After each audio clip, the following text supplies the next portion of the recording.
c'est fait, les acteurs du championnat s'élancent pour la dernière manche de l'année, le rallye du Var. Entre Saby et Chatriot, c'est pour le sport avec un grand S, puisque ce dernier a déjà le titre en poche. Bruno Saby touche du bois et se dit qu'une victoire pour terminer l'année ne serait pas fait pour lui déplaire. Après le Rouergue, les Garrigues et les Cévennes, pourquoi pas le Var? Mais voilà, comme souvent en pareil cas, la différence se fait sur le choix tactique des pneumatiques. Une journée à l'avantage de Chatriot.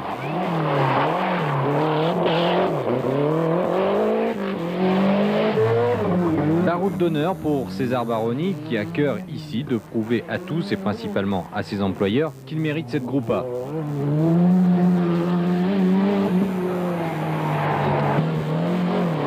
Tiens, un champion du monde. Mais si vous voulez mon conseil, regardez-le vite. Ça ne va pas durer. Alain Oreille et Gilles Timonier vont en être tout retournés.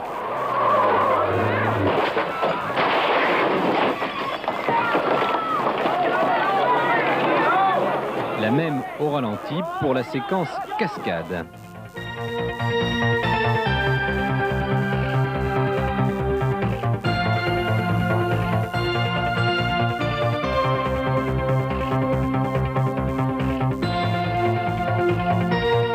Au-delà du clin d'œil, Alain, si vous nous le permettez, nous retiendrons cette année les victoires sur les 5 continents.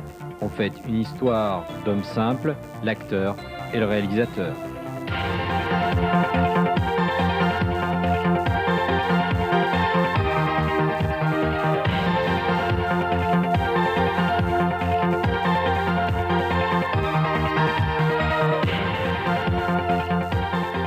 Il s'est passé qu'elle est partie un peu trop en glisse et le fait, j'ai contre-marqué, elle est revenue de suite et ça m'a fait taper.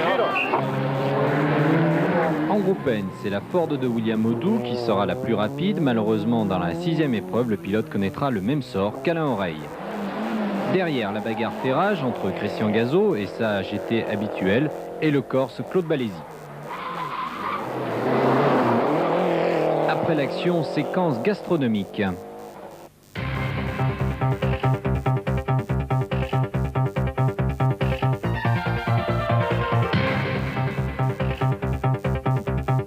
Je vous propose de laisser parler les images. Sachez simplement que Bruno Saby refera progressivement une partie de son retard, revenant ainsi très fort sur le leader.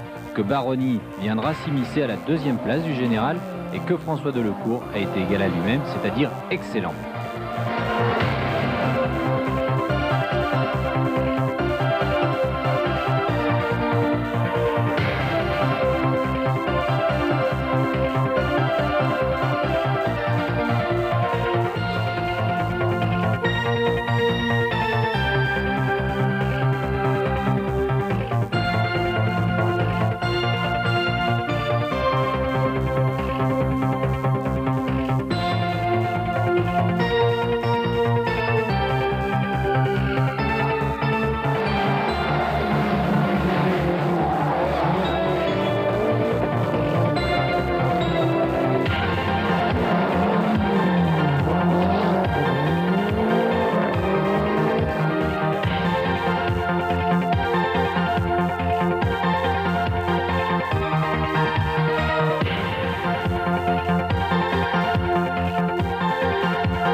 Quelques instants, nous allons retrouver pour la dernière fois de l'année nos deux compères, Saby et Chatriot, qui vont vous faire vivre les dernières minutes comme si vous y étiez. Une précision cependant, 11 secondes séparent les deux pilotes au départ du dernier chrono.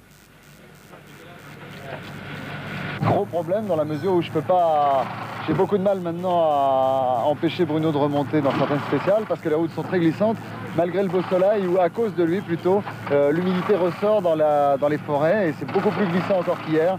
Les choix de pneus en sont encore plus délicats et voilà, alors ça va être très difficile. Oui, 21 secondes, c'est pas une catastrophe, mais si c'est sec, ce sera très dur parce qu'inévitablement, il nous manque quand même quelque chose pour rivaliser sur l'asphalte, mais ça laisse un peu d'espoir parce que dans la dernière, c'était sec et on a vu qu'on a pu prendre quand même 5 secondes.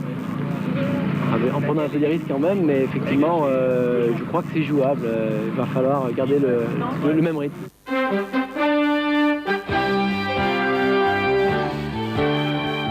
Allez, encore un dernier mot avant de nous quitter pour dire bravo à tous ceux connus ou inconnus, heureux ou malheureux, qui se sont illustrés dans ce championnat. Rendez-vous à tous l'année prochaine.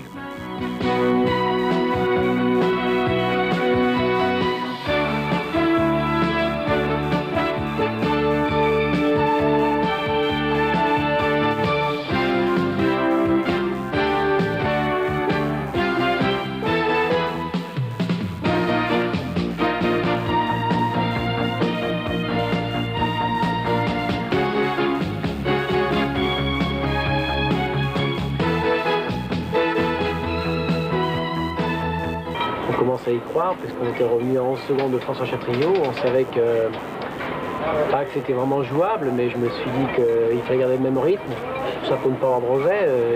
Si par exemple François avait un petit problème dans la dernière, ou si parce qu'à la régulière 11 secondes c'était dur, c'était peut-être jouable, mais à condition qu'il y ait un petit problème. Je suis un peu désolé d'avoir cassé une belle voiture comme j'ai, mais à la fois je suis rassuré quand même d'en être sorti indemne parce qu'on est sorti très très vite. Donc 11 secondes au départ de la dernière. Moi j'ai roulé au maximum de ce que je pouvais. J'ai un tout petit peu amélioré par rapport à hier soir. Et Bruno malheureusement est sorti. Et ça je suis très triste parce que ça gâche le final.